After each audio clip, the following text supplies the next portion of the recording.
When I was in my 20s, I saw my very first psychotherapy client. I was a PhD student in clinical psychology at Berkeley. She was a 26-year-old woman named Alex. Now, Alex walked into her first session wearing jeans and a big slouchy top, and she dropped onto the couch in my office and kicked off her flats and told me she was there to talk about guy problems. Now, when I heard this, I was so relieved. My classmate got an arsonist for her first client. And I got a 20-something who wanted to talk about boys. This I thought I could handle. But I didn't handle it. With the funny stories that Alex would bring to session, it was easy for me just to nod my head while we kicked the can down the road. 30's the new 20, Alex would say, and as far as I could tell, she was right. Work happened later, marriage happened later, kids happened later, even death happened later. 20-somethings like Alex and I had nothing but time. But before long, my supervisor pushed me to push Alex about her love life. I pushed back. I said, sure, she's dating down. She's sleeping with a knucklehead. But it's not like she's going to marry the guy. And then my supervisor said, not yet, but she might marry the next one. Besides, the best time to work on Alex's marriage is before she has one. That's what psychologists call an aha moment. That was the moment I realized 30's not the new 20. Yes, people settle down later than they used to, but that didn't make Alex's 20s a developmental downtime. That made Alex's 20s a developmental sweet spot, and we were sitting there blowing it. That was when I realized that this sort of benign neglect was a real problem, and it had real consequences. Not just for Alex and her love life, but for the careers and the families and the futures of 20-somethings everywhere. There are 50 million 20-somethings in the United States right now. We're talking about 15% of the population, or 100% if you consider that no one's getting through adulthood without going through their 20s first. Raise your hand if you're in your 20s. I really want to see some 20-somethings here. Oh, yay, y'all's awesome. If you work with 20-somethings, you love a 20-something, you're losing sleep over 20-somethings, I want to see, okay, awesome, 20-somethings really matter. So I specialize in 20-somethings because I believe that every single one of those 50 million 20-somethings deserves to know what psychologists, sociologists, neurologists, and fertility specialists already know, that claiming your 20s is one of the simplest yet most transformative things you can do for work, for love, for your happiness, maybe even for the world. This is not my opinion. These are the facts. We know that 80% of life's most defining moments take place by age 35. That means that 8 out of 10 of the decisions and experiences and aha moments that make your life what it is will have happened by your mid-30s. People who are over 40, don't panic. This crowd is going to be fine, I think. We know that the first 10 years of a career has an exponential impact on how much money you're going to earn. We know that more than half of Americans are married or are living with or dating their future partner by 30. We know that the brain caps off its second and last growth spurt in your 20s as it rewires itself for adulthood, which means that whatever it is you want to change about yourself, now is the time to change it. We know that personality changes more during your 20s than at any other time in life. And we know that female fertility peaks at age 28, and things get tricky after age 35. So your 20s are the time to educate yourself about your body and your options.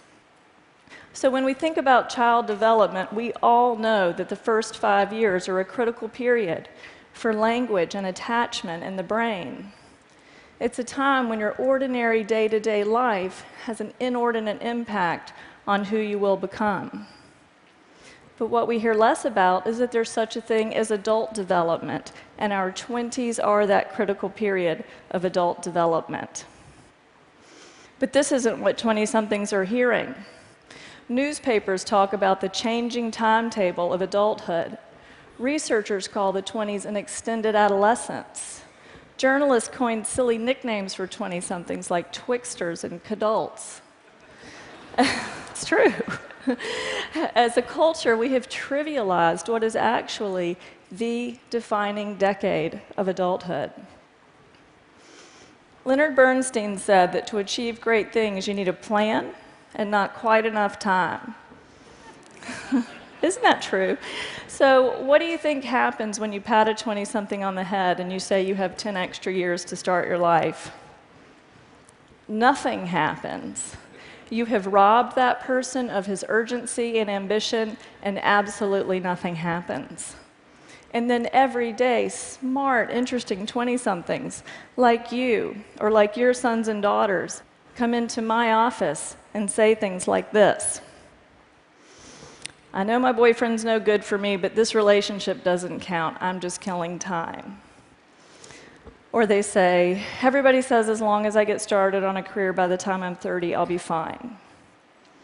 But then it starts to sound like this. My 20s are almost over and I have nothing to show for myself. I had a better resume the day after I graduated from college. And then it starts to sound like this.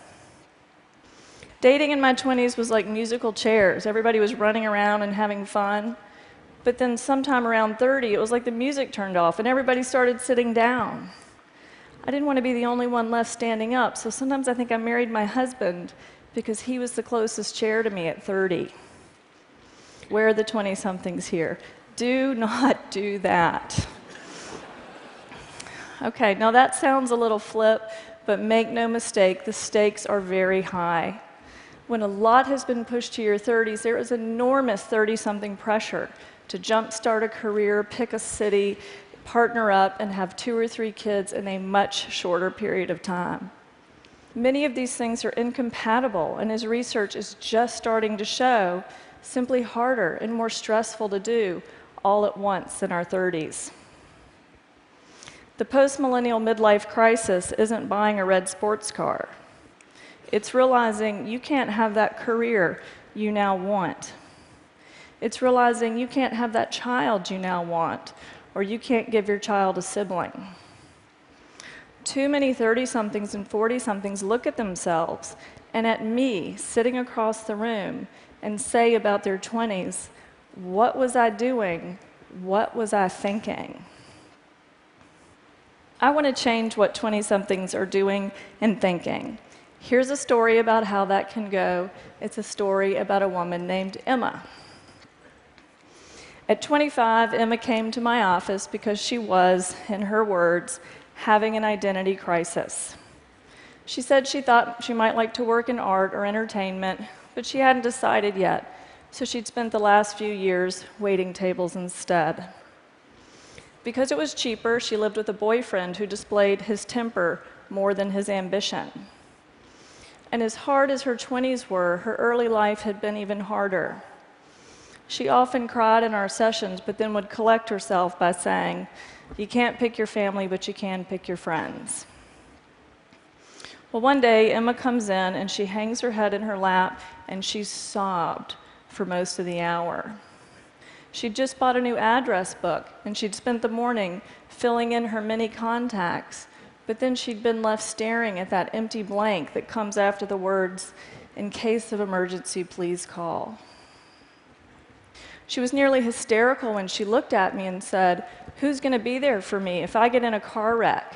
Who's going to take care of me if I have cancer? Now, in that moment, it took everything I had not to say, I will. But what Emma needed wasn't some therapist who really, really cared. Emma needed a better life, and I knew this was her chance. I had learned too much since I first worked with Alex to just sit there while Emma's defining decade went parading by. So over the next weeks and months, I told Emma 3 things that every 20-something, male or female, deserves to hear. First, I told Emma to forget about having an identity crisis and get some identity capital. By get identity capital, I mean do something that adds value to who you are. Do something that's an investment in who you might want to be next. I didn't know the future of Emma's career, and no one knows the future of work, but I do know this: identity capital begets identity capital. So now is the time for that cross-country job, that internship, that startup you want to try. I'm not discounting 20-something exploration here, but I am discounting exploration that's not supposed to count. Which, by the way, is not exploration, that's procrastination. I told Emma to explore work and make it count. Second, I told Emma that the urban tribe is overrated. Best friends are great for giving rides to the airport, but 20-somethings who huddle together with like-minded peers limit who they know, what they know, how they think, how they speak, and where they work. That new piece of capital, that new person to date, almost always comes from outside the inner circle. New things come from what are called our weak ties, our friends of friends of friends. So yes, half of 20-somethings are underemployed, but half aren't, and weak ties are how you get yourself into that group. Half of new jobs are never posted, so reaching out to your neighbor's boss is how you get that unposted job. It's not cheating, it's the science of how information spreads. Last but not least, Emma believed that you can't pick your family, but you can pick your friends. Now, this was true for her growing up, but as a 20-something, soon Emma would pick her family when she partnered with someone and created a family of her own. I told Emma the time to start picking your family is now. Now, you may be thinking that 30 is actually a better time to settle down than 20 or even 25, and I agree with you. But grabbing whoever you're living with or sleeping with when everyone on Facebook starts walking down the aisle is not progress. The best time to work on your marriage is before you have one, and that means being as intentional with love as you are with work.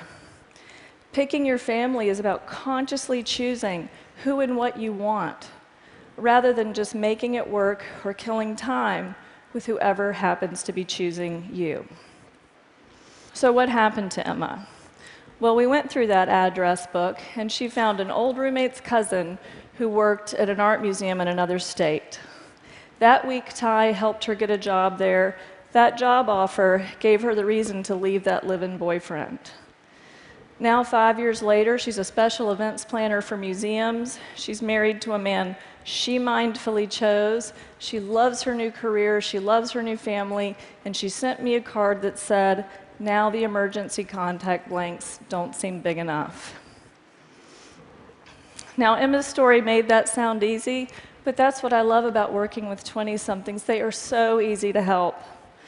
20-somethings are like airplanes just leaving LAX, bound for somewhere west. Right after takeoff, a slight change in course is the difference between landing in Alaska or Fiji. Likewise, at 21 or 25 or even 29, one good conversation, one good break, one good TED Talk can have an enormous effect across years and even generations to come. So here's an idea worth spreading to every 20-something you know. It's as simple as what I learned to say to Alex. It's what I now have the privilege of saying to 20-somethings like Emma every single day.